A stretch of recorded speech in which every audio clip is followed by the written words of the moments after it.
আসসালামু আলাইকুম। আজকে মুই শীতল মাছের তরকারি পাক করি।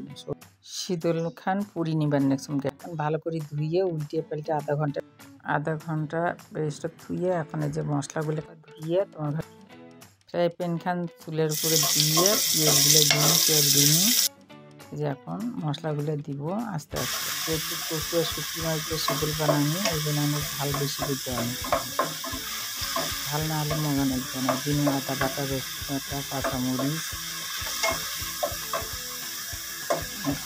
দেওয়া হল মোট। এখন দিমি মরিচের গুঁড়িয়ে, তারপরে 2 চামচ, তারপরে হলুদের গুঁড়ে দিম বাহে নাড়াচাড়া করিয়ে যে হলুদের গুঁড়ে দিবেন নিচ্ছম 2 চামচ হলুদের গুঁড়ে দেওয়া হলো।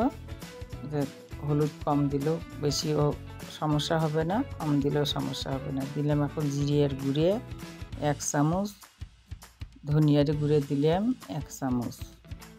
এই তো এখন নুন দেবে না, এর মধ্যে নুন না দিলে স্বাদ লাগবে না, স্বাদ মতো নুন তোমরা দিয়ে নিন। এখন মশলাগুলো কষে নিয়ে মাছকোনা ঢালি দিবি, শোল মাছ এই যায় না। মাছ দেওয়ার পরে উপরে তেনা লবণ ছিটে দিলে মাছের মধ্যে লবণ কোনা ঢোকে। এই তো এই যে কষাবার নেক্সম এই যে পানি দিনু, এখন লবণগুলো ঝালগুলো একটা মাছের মধ্যে। এই তো মাছগুলো ঢাকি দিয়ে এখন মুই কষাম। এখন গরম মশলা শীতল দিয়ে ব্লেন্ড করে নেবেন। এই যে মোর মাছগুলো সিদ্ধ হয়ে গেছে, এখন মুই উঠাম। এই যে এখন শীতলগুলো ঢালি দেব, পেস্ট করা হয়েছে। এই যে মুই এখন এই যে কষায় নিবেন একদম মশলাগুলোর মধ্যে। এই যে তেল বাড়িয়ে গেছে উপর দিয়ে, এখন মুই পানি ঢালি দিবেন। মাছগুলো যে তুলি তুনু কষা সিদ্ধ করিয়ে এখন এই যে পানি ঢালি দিনু। থকর পকর এই থকর পকর উঠলে এই ধনিয়ার পাতা দিনু, মাছ দিনু দিয়ে ঢাকি দিনু। এই তো রংপুরের ঐতিহ্যবাহী শীতলের তরকারি শোল মাছ দিয়ে, টাটকা শোল মাছ বাহে।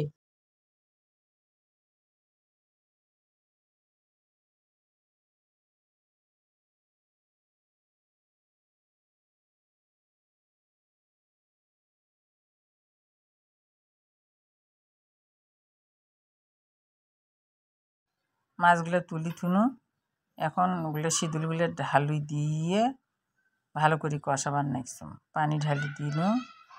এই পানি ঢালি দিয়ে নাড়াচাড়া করবার লেগছম।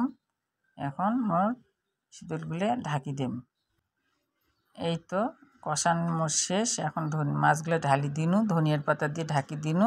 এই তো মোর শীতল রান্না শেষ হইল। তো মোর হয়ে গেল রংপুরের ঐতিহ্যবাহী শীতলের শোল মাছ দিয়ে তরকারি, খুব সুস্বাদু।